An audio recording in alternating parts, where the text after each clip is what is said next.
Hi guys, it's Anthony again, coming to you with a bit more North American Rugby League news. Just to let you know, if you like this video and you're happy with all the content that we've gone so far, please like and subscribe. Push that notification bell for when new videos come out, and I'll keep you up to date as best I can with all the comings and goings what to do with the North American Rugby League. Excellent, thank you. So, I'm going off an article that has come from Hull Live on their website, which deals with Rugby League Live in regards to some of the questions that people have been asking. Bit more information coming to us. So I'm looking at this article and it seems to be well thought out because, for instance, it's underlining where players are coming from, a bit of financial information, how they're going about with distribution of funds and things like that. So, some of the teams that are competing in existing rugby league sides, some of the players that are coming in are from existing rugby league sides, such as Brooklyn Kings and Boston 13s, who play in the USARL competition, the article says. Many of the teams are startups, including New York and Ottawa, who have not yet played a single game. The immediate questions raised of where the teams will get their players from to fill their squads. The answer, it seems, lies with rugby union. While the majority of the teams in the Western Conference are new startups, some of them do have a presence in rugby union. And Rugby League Live has been told that in the initial stages, many players will be switching codes throughout the year, with players playing Union in the winter before switching to League and the NARL in the summer. But there are some existing names that are said to be already included in the actual tournament. The organisers insist that they've had interest from Super League and Championship players already about crossing the Atlantic and playing in the NARL. And anyone who does will meet some familiar faces in the competition as well. Perhaps the most recognisable will be Peter Upton, the former Hull FC forward, who will be lining up for the Boston 13s at the grand old age of 39. Well, it's not that old because Gareth Ellis was playing at that age, and he was a machine. So hopefully, the stresses of a competitive tournament, with all these teams playing all in the same venue and all the pressure that comes across, won't have anything affecting his age. There's a couple of international US international levels that are also locked into play. Mark Offerdal, who captained USA in the last World Cup in 2017, looks set to represent New York in their inaugural season. And there's also rumours that Eddie Petterborn is believed to have agreed a deal to play in the team as well.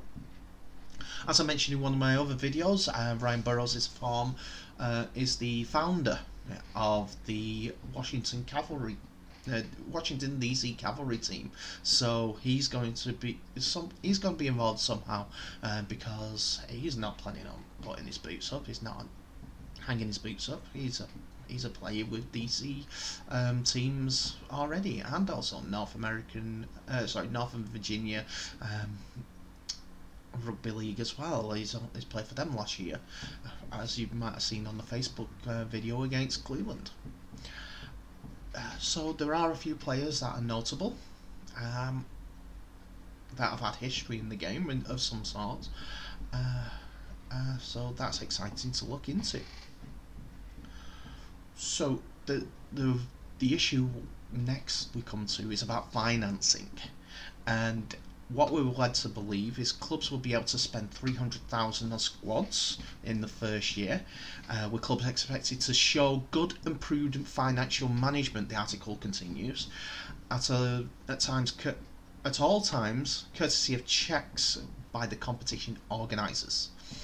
So hopefully there'll be salary cap breaching rules, or maybe for the first season, to give it a competitive edge, get that TV standing, they might let them off, and then the next year be a bit more strict. Maybe counteract, saying your salary cap is a bit lower this year because you went over it last year. I know I keep doing that with my hands, but it's my way to emphasising it a little bit more. So, unlike Super League, the notion of marquee players has not been finalised yet, but discussions are set to come in place within the coming weeks and months in regards to that.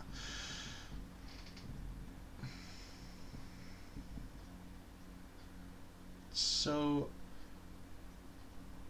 Rugby League Live are saying that New York and Ottawa joining the RFL will not happen. They're 100% done with the Rugby Football League and solely focus on playing a part in the growth and development of new competition in North America. Is that Rugby League shooting themselves in the foot again?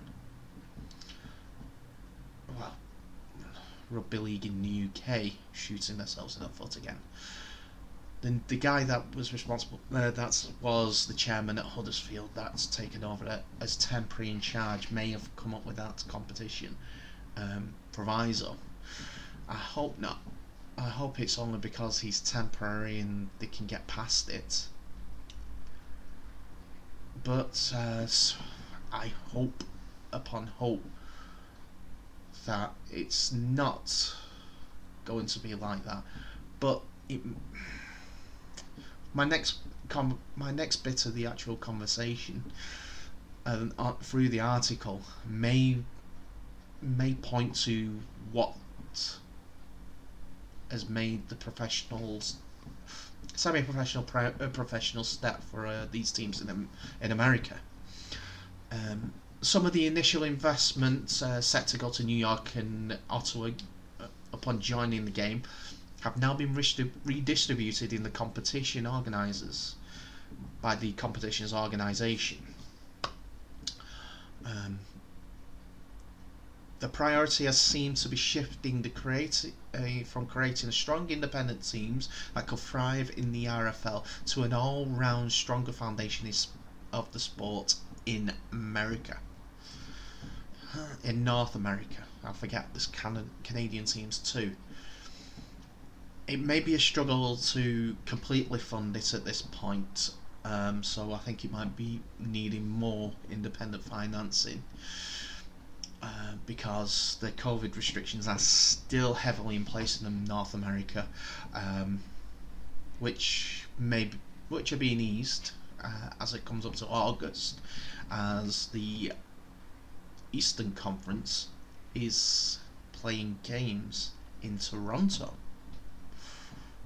That's round 10 according to their actual website. So, as well as the Canadian Cup with the two-legger, one playing in Ottawa and one playing in Toronto.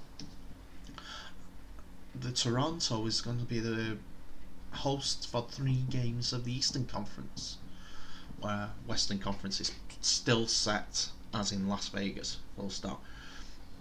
If restrictions change though, I think there may be a chance that they move to Austin for one of the rounds as well, because of Cadman Fields, which Austin Armadillos is saying is their base of operations, their home ground, if you will, so that they can bring in more and more attendances and also move the sport around. It'll bring interest, it'll bring crowds in that way, but they may stick with just Las Vegas at this point, and then 2022 is where they'll have their own independent stadiums with all the teams crossing and traversing. But if they're all going to one place, then great. Do all the rounds in the same one, have people going into the areas 1 week at a time. It might show more people watching it. Bigger crowds for each of the areas, to be fair, if they're playing 3 games in the same place. It looks like that the pitches are going to hold up because they're all going to be like 3G or synthetic or anything like that. That's most of the ones that we've covered so far. but I would like them to play weekly fixtures in their own places, but they may have their own ideas. For instance, for the rounds, each round being in one stadium. That way, bigger crowds, bigger financial gains for the home teams. So yeah, that's my 2 pence about that. But please go on to Hull Live and have a look at this article. Share it as far and wide as possible, because the article writers do deserve the clicks. They get all the information from that. But thank you so much for watching. Like, subscribe, get notifications by pressing the bell for my next videos. But in the meantime, enjoy the rest of your day. Bye now.